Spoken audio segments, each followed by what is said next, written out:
سلام رفقا، خیلی خوش اومدید به این ویدیو. وارد سرفصل جدیدی از تیلوین CSS شدیم. این قسمت بوردرها رو کاملا آموزشش دادیم و تمام و کمال راجبش صحبت کردیم. وارد قسمت افکت هاش میشیم. بچه از تو قسمت افکت ها، تب افکت ها، من فقط باکس شادو و اوپاسیتی رو میام توضیح میدم. این دوتا قسمت به عهده خودتون. البته که خود تیلوین CSS داکیومنتش انقدر صریح و واضح هستش، شما با یک مطالعه خیلی ریز کاملا دستتون میاد که این دوتا قسمت داره چی کار میکنه. پس این دوتا قسمت به عهده خودتون باشه. حتما تمرین کنید، این کداش رو بذارید، تمرین بکنید، تکرار بکنید تا مفاهیم رو به خوبی یاد بگیرید. همونطور که من میدونم سرفصل قبلی رو به خوبی کار کردید و با تمرین و تکرار وارد ویدیوی جدید میشید و همینطور ویدیووار چی میگن، مثل یک سریال پلی نمی کنید همه ویدیو رو ببینید. این کار هیچ وقت نکنید بچه. بعد از هر ویدیو سعی بکنید که کدا رو بزنید، تمرین بکنید تا درک عمیقی از مسئله داشته باشید. صرفا اگه من بخوام یک ویدیو آموزشی رو مثل یک سریال ببینم، من چیز زیادی رو یاد نمیگیرم، مطالب از دستم در میره. خب وارد قسمت افکت که بشیم، باکس شادو. خود تیلوین CSS یک سری باکس شادو هایی رو داره، از حالا SM شروع شده و تا تویکس لارج قرار داده برای ما که توی قسمت باکس شادو کالر هم ما میتونیم رنگ این باکس شادو رو بیایم بهش اعمال بکنیم. اگر هم رنگش اعمال نکنیم، به صورت دیفالت خود تیلوین CSS یک سایه ای رو اینجا برای من قرار میده.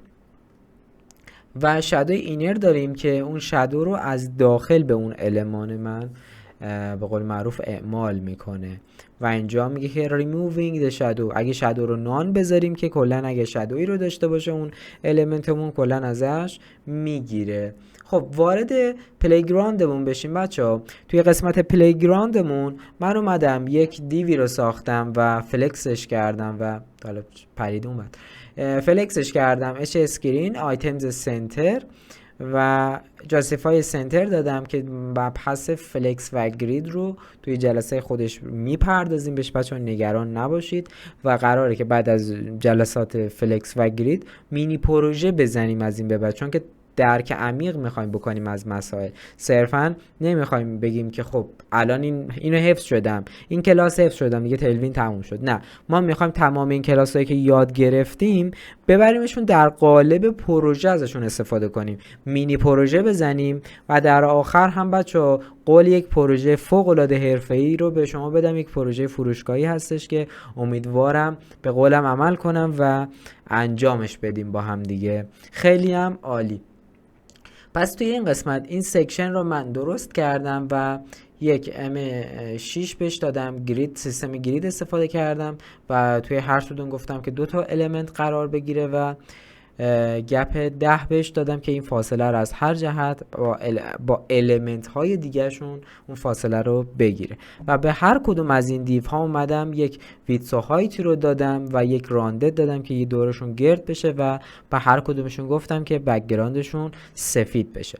حالا من میخوام به این دیو اولی که این باشه یه دونه شادو بدم. من شادوی چی داشتم بچه‌ها؟ شادوی SM داشتم. اگه من اینجا شادوی SM رو بهش اعمال بکنم، یک شادوی خیلی ریزی هست، فکر نمی کنم تو ویدیو قابل مشاهده باشه. حالا بریم این توی دیو دومی یا میتونیم به جای این شادوی SM که مشخصم نیست بریم از شادوی MD استفاده کنیم. درسته؟ میایم توی این قسمت میگم شادوی MD. اینجا فکر میکنم الان یک ذره اون شادوی مورد نیاز ما رو گرفت تازه. حالا به عنوان مقدار و کلاس دوم من میتونم از شادو استفاده بکنم و مقدار رنگ بهش بدم، یه رنگی رو بهش اعمال بکنم. به طور مثال میگم بلک. خب دقیقا نگاه بکنید اون رنگی که پشتش هست اون میشه باکس شادوی ما. خب حالا من توی این قسمت دوباره این رو من یک بار کپی بکنم، میام تو این قسمت و تو اینجا میگم که شادوی چی داشته باشه بچه ها. به طور مثال LG. اگر دقت بکنید شادوی که اینجا انداخته برای من، اگر اینجا اعمال شده باشه، بله فکر کنم اعمال شده، این بک‌گراند رو بزنیم که واضح تر بتونیم این باکس شادو رو ببینیم. بله گستردگیش نسبت به شادوی MD قاعدتا خب بیشتر هستش. حالا اینجا دوباره من از شادوی x large استفاده میکنم و یک بکگراند کالر، یعنی بکگراند که نه، شادو کالر بهش میدم. قاعدتا اینم گستردگیش نسبت به دوتای قبلی بیشتر خواهد بود و از شادوی 2x large هم استفاده میکنم و اون بکگراند رو بهش اعمال میکنم، شادو کالر رو بهش اعمال میکنم و اینجا خب گستردگیش بیشتر هستش و تو اینا خب کمتر هستش. حالا شادوی اینر چیه؟ من تو ایکس لارج زیاد شاید کاربردی نباشه، من اینجا برش میدارم. یک شادوی بچه چی بود اسمه؟ شادوی اینر، درسته؟ اگر من اینجا شادوی اینر رو بذارم، اگر دقت کنید تو این باکس دقیقا اون شادوی ما داخل این المنت قرار گرفته، داخل این عنصر قرار گرفته. اگر من این رنگ رو بهش بدم کاملا مشخص میشه که این شادوی من درون این المنت هم قرار گرفته و یه حالت باحالی هم شده، انگاری که صفحه ما رفته داخل، فرو رفته. و از این المان ها استفاده میکنن. شاید توی انیمیشن ها خیلی ازش استفاده بشه، رو حالت هاور ازش استفاده بشه. خیلی چیز جالبیه و میتونیم تو پروژه همون ازش استفاده کنیم و چیز کاربردی هم هست. خب چیز دیگه ای ببینیم هست. پس این از باکس شادو و باکس شادو کالر. پراپرتی های خاصی نداره، چند تا پراپرتی داشته. اگه شادوی نان هم بهش بدیم که خب اون شادو ازش گرفته میشه، یعنی قاعدتا خب المان ما خودش باکس شادو نداره که بخوایم حالا به شادوی نان بدیم. ولی اگه شادوی نان رو اگر بدید، کلا اگه شادویی رو داشته باشه ازش میگیره. اینر هم که گفتیم و این هم سایز های خود باکس شادو بود و راجع به باکس شادو کالر هم مفصل صحبت کردیم که رنگ اون باکس شادو هستش. بچه این هم که صحبت شد دیگه، بعد از اسلش اگر عددی اگر قرار بدیم اون اپاسیتی اون رنگ میشه. اگه من اینجا 500 قرار دادم، 50% به طور مثلا اپاسیتی قرار دادم. و اینجا هم که چیز خاصی نداره که بخوایم راجبش توضیح بدیم. اینجا هم که حالت رسپانسش رو اومده توضیح داده و بریم تو قسمت باکس شادو مجددا.